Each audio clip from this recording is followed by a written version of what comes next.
اعوذ باللہ من الشیطان الرجیم بسم اللہ الرحمن الرحیم۔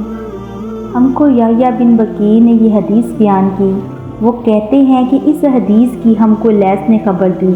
لیث عقیل سے روایت کرتے ہیں، عقیل ابن شہاب سے، وہ عروہ بن زبیر سے، وہ ام المومنین عائشہ صدیقہ رضی اللہ تعالیٰ عنہ سے نقل کرتے ہیں کہ انہوں نے بتلایا کہ نبی کریم صلی اللہ علیہ وآلہ وسلم پر وحی کا ابتدائی دور اچھے سچے پاکیزہ خوابوں سے شروع ہوا۔ آپ صلی اللہ علیہ وآلہ وسلم خواب میں جو کچھ دیکھتے وہ صبح کی روشنی کی طرح صحیح اور سچا ثابت ہوتا۔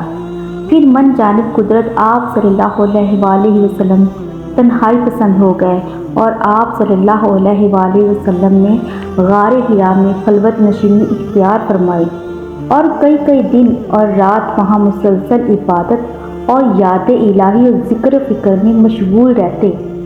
جب تک گھر آنے کو دل نہ چاہتا توشہ ہمراہ لیے ہوئے وہاں رہتے۔ توشہ ختم ہونے پر ہی اہلیہ محترمہ خدیجہ رضی اللہ تعالیٰ عنہ کے پاس تشریف لاتے اور کچھ توشہ ہمراہ لے کر وہاں جا کر خلوت گزیں ہو جاتے۔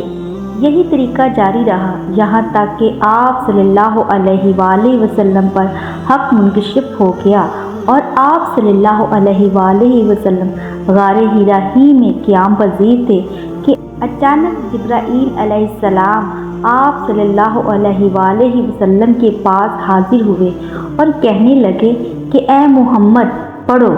آپ صلی اللہ علیہ وآلہ وسلم فرماتے ہیں کہ میں نے کہا کہ میں پڑھنا نہیں جانتا۔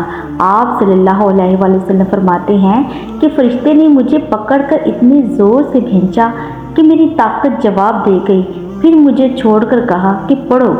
میں نے پھر وہی جواب دیا کہ میں پڑھا ہوا نہیں ہوں۔ اس فرشتے نے مجھ کو نہایت ہی زور سے کھینچا کہ مجھ کو سخت تکلیف محسوس ہوئی، پھر اس نے کہا کہ پڑھ۔ میں نے کہا میں پڑھا ہوا نہیں ہوں۔ فرشتے نے تیسری بار مجھے پکڑا اور تیسری مرتبہ پھر مجھ کو کھینچا، پھر مجھے چھوڑ کر اور کہنے لگا کہ پڑھو اپنے رب کے نام کی مدد سے جس نے پیدا کیا اور انسان کو خون کی پھٹکی سے بنایا۔ پڑھو اور آپ کا رب بہت ہی مہربانیاں کرنے والا ہے۔ بس یہی آیتیں آپ صلی اللہ علیہ وآلہ وسلم جبرائیل علیہ السلام سے سن کر اس حال میں غار حرا سے واپس ہوئے کہ آپ صلی اللہ علیہ وآلہ وسلم کا دل اس انوکھے واقعے سے کانپ رہا تھا۔ آپ صلی اللہ علیہ وآلہ وسلم خدیجہ کے ہاں تشریف لائے اور فرمایا کہ مجھے کمبل اڑا دو، مجھے کمبل اڑا دو۔ لوگوں نے آپ صلی اللہ علیہ وآلہ وسلم کو کمبل اڑا دیا۔ جب آپ صلی اللہ علیہ وآلہ وسلم کا ڈر جاتا رہا تو آپ صلی اللہ علیہ وآلہ وسلم نے اپنی زوجہ محترمہ خدیجہ رضی اللہ تعالیٰ عنہ کو تفصیل کے ساتھ یہ واقعہ سنایا اور فرمانے لگے کہ مجھ کو اب اپنی جان کا خوف ہو گیا ہے۔ آپ صلی اللہ علیہ وآلہ وسلم کی اہلیہ محترمہ خدیجہ رضی اللہ تعالیٰ عنہ نے آپ صلی اللہ علیہ وسلم کی ڈھارس بندھائی اور کہا کہ آپ کا خیال صحیح نہیں ہے، اللہ کی قسم آپ کو اللہ کبھی رسوا نہیں کرے گا۔ آپ تو اخلاقی فاضلہ کے مالک ہیں، آپ تو کنبہ پرور ہیں، بے کسوں کا بوجھ اپنے سر پر رکھ لیتے ہیں، مفلسوں کے لیے آپ کماتے ہیں، مہمان نوازی میں آپ بے مثال ہیں اور مشکل وقت میں آپ امر حق کا ساتھ دیتے ہیں۔ ایسے اصاف غصہ والا انسان یوں بے وقت ذلت و خواری کی موت نہیں پا سکتا۔ پھر مزید تسلی کے لیے خدیجہ رضی اللہ تعالیٰ عنہ آپ صلی اللہ علیہ وآلہ وسلم کو ورقہ بن نوفل کے پاس لے گئیں جو ان کے چچا زاد بھائی تھے اور زمانہ جاہلیت میں نصرانی مذہب اختیار کر چکے تھے اور عبرانی زبان کے کاتب تھے۔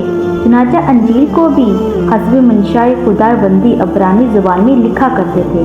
انجیل سریانی زبان میں نازل ہوئی تھی، پھر اس کا ترجمہ عبرانی زبان میں ہوا۔ ورقہ اس کو لکھتے تھے۔ وہ بہت ہی بوڑھے ہو گئے تھے یہاں تک کہ ان کی بینائی بھی رخصت ہو چکی تھی۔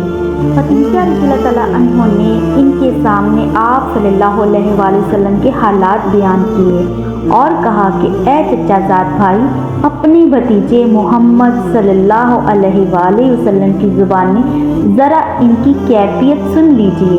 وہ بولے کہ بھتیجے، آپ نے جو کچھ دیکھا ہے اس کی تفصیل سناؤ۔ چنانچہ آپ صلی اللہ علیہ وآلہ وسلم نے از اول تا آخر پورا واقعہ سنایا، جسے سن کر ورقہ بے اختیار ہو کر بول اٹھے کہ یہ تو وہی ناموس معزز رازدان فرشتہ ہے جسے اللہ نے موسیٰ علیہ السلام پر وحی دے کر بھیجا تھا۔ کاش میں آپ کے اس عہد نبوت کے شروع ہونے پر جوان عمر ہوتا، کاش میں اس وقت تک زندہ رہتا جب کہ آپ کی قوم آپ کو اس شہر سے نکال دے گی۔